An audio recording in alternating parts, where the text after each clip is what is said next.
Real Madrid, Atlético Madrid, victoire du Real Madrid. Attendez, on va discuter. Après une séance de penalty, un braquage, n'ayons pas peur des mots. Mais déjà, pour commencer, le Real Madrid, ils ont fait un match catastrophique. C'est pas parce que le Real se qualifie qu'on va dire qu'ils ont fait un bon match. Ils ont pas fait un bon match. Leur match, il est dégueulasse. Vinicius, il a été dégueulasse. Mbappé, il a rien fait du match. Hormis l'action du penalty, il a rien fait. Entre l'aller et le retour, ça fait 210 minutes, il y a une action. Il fait le même double match que Salah, hormis une action. Et si le Real se fait éliminer, on dit qu'Mbappé, c'est le pire joueur de l'univers. Sur la double confrontation, faut dire la vérité. Là, il se qualifie, donc on va rien dire, etc. Vraiment, il n'y a rien qui allait. Rodrigo a pas été bon. Bellingham a fait que de se plaindre. Le Real Madrid a été catastrophique. Et il est temps de poser la question qu'on pose depuis 3 mois. Pourquoi Ancelotti insiste avec les 4 fantastiques? Ça ne marche pas. Il n'y a aucun match important où les 4 ont été bons en même temps. Il n'y en a aucun. S'il y a ne serait-ce qu'un exemple, donnez-le-moi en commentaire. Un seul exemple. Il n'y en a aucun. S'il y en a un qui est bon, l'autre n'est pas bon. L'équilibre de l'équipe, il est désastreux. Et là, le pire, c'est que sur un match comme ça, Vinicius, il est pas bon. Mbappé, il est pas bon. Rodrigo, il est pas bon. Bellingham, il est pas bon. Alors que je rappelle que Brahim Diaz, au match aller, il a été bon. Mais là, on le met sur le banc. Mais à un moment donné, les gars, vous jouez à quoi?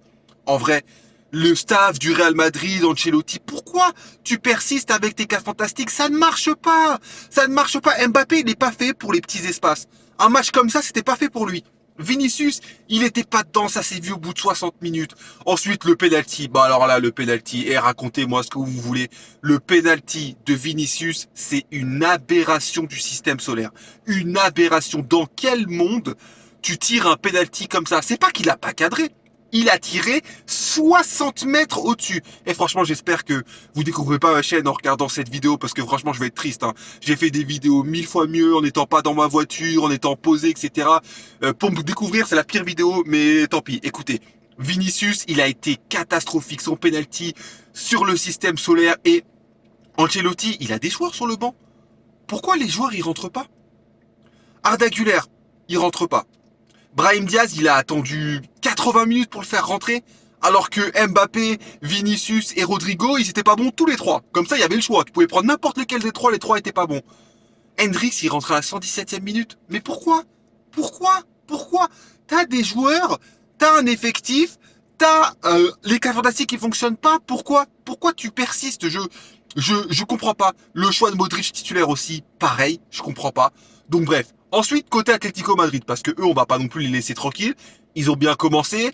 Ils ont fait 70-75 minutes intéressantes. Après, ils ont commencé à s'effondrer. Pareil, du côté de Diego Simeone, il avait des changements à faire. Il a attendu je sais pas combien de temps pour les faire. En fait, les entraîneurs, je sais pas, ils se sont envoyés un message. Ils se sont dit, pas de changement avant la 80e. Ouais, ok, c'est cool. Faut m'expliquer, je comprends pas. Ensuite, la séance de penalty. Bah alors, Alvarez, c'est un vol. C'est un énorme vol. Me racontez pas que il a touché. Le fait qu'il touche le ballon une deuxième fois, si c'est vrai, parce que j'ai pas vu d'action qui prouvait, ça a aucune influence sur la trajectoire de la frappe. Donc, dans le meilleur des mondes, allez, dans le meilleur des mondes, la frappe aurait dû être retirée. J'aurais accepté ça à la limite. Mais pas qu'on dise comme ça, du jour au lendemain, allez, c'est annulé comme ça, c'est un vol. C'est un énorme vol sur l'action. Ensuite, on met ça de côté. Ils se sont fait voler sur une action. Le penalty de Llorente, c'est dégueulasse. Dégueulasse. Ils ont repris l'avantage. Tu tires en force comme ça a aucun sens. Et sur la dernière frappe du Rudiger, au Black, c'est un Playmobil. Un Playmobil. Le bras, il est comme ça. Il n'y a aucune densité, aucune force. Fais un effort. Au Black, ils l'ont dit hein, dans les commentaires hein, qu'il était éclaté au penalty. Mais vraiment, on l'a vu. Il était éclaté. T'es sur le ballon, tu le prends pas. Il sent pas les coups. Bah, à un moment donné, l'Atlético Madrid, ils ont aussi leur part de responsabilité dans l'élimination. Maintenant que ça c'est dit, franchement, moi je pose la question, est-ce que le Real vous a impressionné? Moi, ils m'ont pas impressionné du tout. Hein. Là, ils partent pour affronter Arsenal. J'espère qu'ils vont battre Arsenal parce que je pense qu'on est tous d'accord sur un truc, c'est que nous on veut le divertissement. Hein. Et le divertissement, c'est quoi? Bah, c'est PSG Real Madrid. Donc on espère tous que le Real va passer et que le PSG va passer contre Aston Villa. Mais ce Real Madrid, moi, il m'impressionne pas du tout. Hein. il m'impressionne pas du tout. Hein.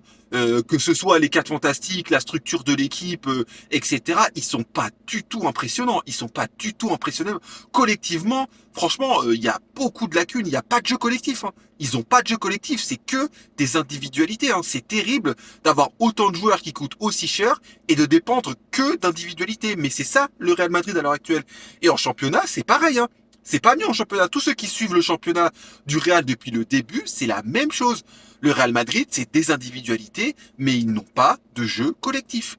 Ils n'ont pas de jeu collectif. Déjà, j'ai hâte de voir ce que ça va donner contre Arsenal, même si c'est pas le grand Arsenal. Même l'Arsenal de l'année dernière, il y a 2 ans, ils étaient meilleurs. Mais déjà, j'ai hâte de voir. Et ensuite, contre le PSG, franchement, moi, ce Real Madrid-là, ils battent pas le PSG. Hein. Jamais de la vie. Hein. Jamais de la vie, ils battent le PSG. Parce que le PSG, ils ont plus de garanties. Bien sûr que collectif, individuellement, ils sont moins bons et on va pas mentir, tu vois. Mais dans un aspect purement collectif, mais ils vont les manger. Ils vont les manger. En tout cas, moi, j'ai été très déçu du Real Madrid sur les 2 matchs. Hein. Sur les 2 matchs, mais surtout sur le retour. Sur le retour, ils ont joué petit bras. Et c'est pas digne du Real Madrid. Et pour les joueurs, les Mbappé, les Vinicius qui veulent être Ballon d'Or, bah les gars, bon courage. En tout cas, dites-moi ce que vous en avez pensé. C'est qui l'homme du match? J'essaie de trouver un homme du match là. J'arrive même pas à trouver. Du côté du Real, il y a personne. En vrai, il y a personne. Je vois pas qui. Asensio, pardon. Pardon. Il y a Asensio. Asensio, lui, il a fait un match de patron. Lui, c'est l'homme du match. Ok, je retire ce que je viens de dire. Mais sinon, du côté du Real, il y a plein de joueurs. Ils ont fait des matchs médiocres.